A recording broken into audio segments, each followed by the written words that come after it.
नाबालिका को दुष्कर्म पर हत्या 4 दिन पर परित्यक्त 3 महला कोठारू गलित शव उद्धार।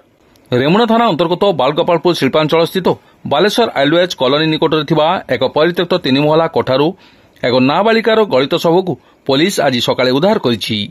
एने स्थानीय अंचल प्रबल उत्तेजना देखा देछि।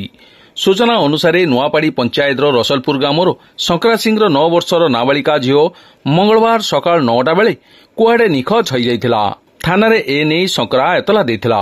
घटनार पुलिस नजर रखिथिबा बेले विशेष सूत्रରୁ एक सुराग पाइथिला। गुरुवार संध्यारे पुलिस रेमुणा हात्यागण छक निकटरे चढ़ाऊ करी नीलगिरी बाघमरा गाँवर अभियुक्त रवि सिंह को माताल अवस्था धरी थाना को आनिथिले। अभियुक्त रवि नाबालिका को जलखिया खुआइबाकू आनी ताकू दुष्कर्म परे मारी देछि बोली पुलिस को सबु तथ्य प्रकाश करथिला। एने एसपी सागरिका नाथ गुरुवार राति 10:30 बेले घटनास्थल में पहुंची संवेदनशील स्थान में पुलिस छाउणी पई निर्देश देथिले।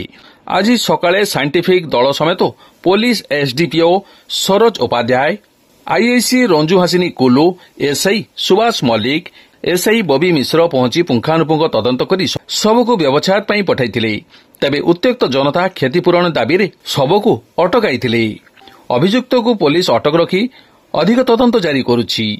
परिवार लोके दोषी को मृत्युदंड दिया जाऊ बोली दाबी करिसेंती।